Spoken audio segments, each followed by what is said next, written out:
Building this personality profile helped me understand how I can be an effective leader. Hi, my name is Trenton Oshiro. I live in Hawaii. I work at First Assembly of God, Honolulu, Hawaii, and I am back in college for the first time in about 10 or 11 years now, and I'm so excited to take this class, Organizational Behavior. A little bit about myself is that I'm currently the corporate children's pastor here at First Assembly of God in Honolulu, Hawaii. We have 6 campuses, with our main campus having about maybe 1,200 attendees every Sunday.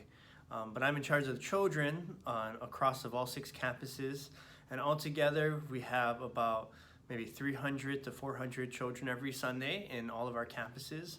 And I also oversee about 80 to 90 volunteers any given week. And so it's a privilege to serve God and to have a job in the church. And I'm so excited about this class because I learned a lot about my own personality during these assessments. And I feel like I have personally grown just this past week, especially because I took these 5 different assessments. And when going through these assessments, there are some tests that I knew what the results were going to be, and others of them were a big surprise to me what the results came as. But all in all, through all of the tests, I feel like this assessments and this week was very pivotal for me to learning how to be a better and an effective leader. And for me to be an effective leader, I must be an effective learner. And one of the highlights of the 5 tests I took was the Learning Styles Inventory. And I was pretty excited to take this test, to see how I processed, to see how I learned. And to no surprise, my top scoring at 19 was the aura scoring, or the musical learning. And I play a few instruments. I play guitar and piano and a few other instruments. So I wasn't surprised that this learning style was my top. And if you're an aura learner, you use sound, rhythm, and music in your learning.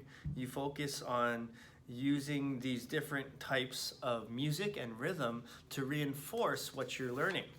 And my second style was logical. At 17, I scored, and it wasn't a surprise because I love math, I love puzzles. I like to find patterns and define policies and procedures. I thought it was actually pretty funny that the learning style overview mentioned a couple common phrases logical learners use. And 2 of those phrases were let's make a list and follow the process, procedures, and rules. And both of those phrases I actually use very often in meetings or when I'm directing or when I'm leading a group of people, especially the make a list one. I was surprised to see my third learning style was a tie between social and solitary, both at 15. As I reflected, I realized that this is actually really true for me, that I can learn by myself, but also around other people.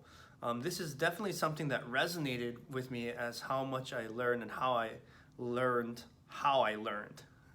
And this is so important to my employment and my job, to recognize how I learn so I can put myself in those positions and learn quicker, faster, and easier than before.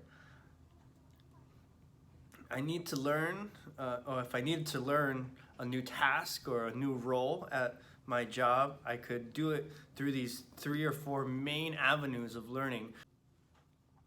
Though I had some surprises with my learning style, my values assessment came out just how I imagined. The things I have dominant value in are traditional, social, and theoretical values. The things I had influencing values are in realistic, political, and aesthetic values. I had no minor values according to my values assessment. Traditional and social values let me know that I prioritize tradition and how my work affects the people around me. This will help me in my employment as the church deals with a lot of traditional values and social value ideas. What resonated with me the most, that even though I was not surprised with the results, I felt very pleased that I'm confident in the values that were surveyed. It made me realize that I'm relatively stable and stable in the values that I already have in the Lord. Another one of the assessment results that came to no surprise to me was the diversity assessment. I live in a very multicultural environment. We have many nationalities, ethnicities, and subcultures at our church and in Hawaii. It's a very much a melting pot of different cultures, different countries, different ideals, and it's to me I find it very interesting to talk with these different ethnic groups and different cultural values, how people were raised, what they value, and I think it's very interesting to me. I think this helped me score a 48 out of 50 on this assessment. I also think I have a high trust disposition base, meaning that my personality traits include a general propensity to trust others. This is part of my personality. I have an inclination to trust others easily. And though this is not new to me, I feel this was a great reminder for me to always have an open mind to other employees' ideas. This will definitely continue to help me in our organization as we have many different cultures, ethnicities, and values and thinking ways that people think on our leadership team. The emotional intelligence test was the biggest surprise to me. I scored the highest in the area of social awareness. That was rather new to me, and I was glad to discover that at a 7, followed by self-awareness at 6 and self-management and relationship management at 5. I did not realize that I was able to empathize with others to understand how they feel. Usually my logical mindset takes over and I don't have that same feelings that other people have. It does resonate with me that I'm able to have organizational awareness, which is the ability to read the currents of organizational life, build decision networks, and navigate politics. This will definitely help me in my organization as we are constantly making decisions and adapting to the currents of organizational life. I think a definite strength from my emotional intelligence test is my self-awareness. This is especially evident to me where I can show emotional regulation.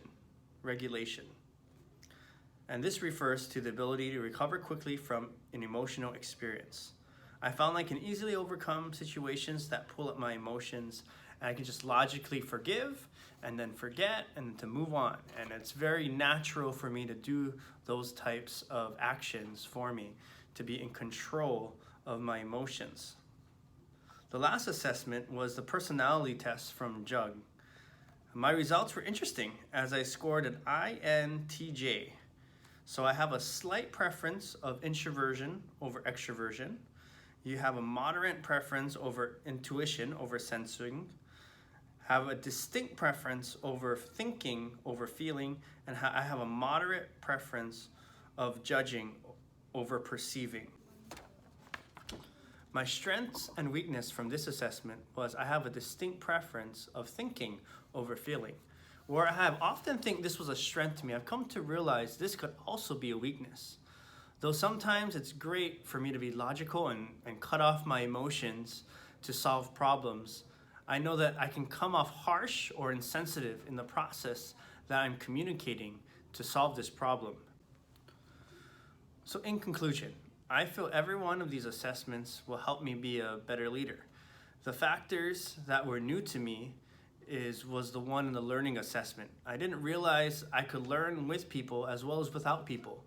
I tend to learn by myself often. I rather go in a corner of a room and look at a book and read the book and be okay and learn that way. But through this assessment, I realized that I can also learn with people or in a team of people. And I do. When we do team events or different types of services that require us to work as a team, I feel I can learn quickly and easily when I'm with colleagues that I enjoy being around. And in the assigned reading, I was surprised at the degree of the unconscious bias in present large companies. So using these assessments and giving out these surveys to our employees, I feel that we can place individuals in positions that best match their national personalities. This would be effective because their personalities would help job performance to the organizations. Also, I believe that it would affect their job satisfaction as they're using their own personalities and natural giftings and natural skills to create and to perform in their job. The biggest challenge that I could see is that just because a person takes a personality test and it says that good at a certain job or task, it doesn't necessarily mean that that person or individual will be good in that job. Because people are more complicated than we can see on a personality test. People are more complicated and complex than what a personality test can reveal. This is a quote from an article, "Employees can't be summed up by a personality test." But not with people. People are not easy to understand. And here's where I disagree with the assessments. They shouldn't be. So yes, I do believe that personality tests can help individuals find their strengths and weaknesses, and maybe even find a job that matches their personalities. But I do think that these tests also have their limits.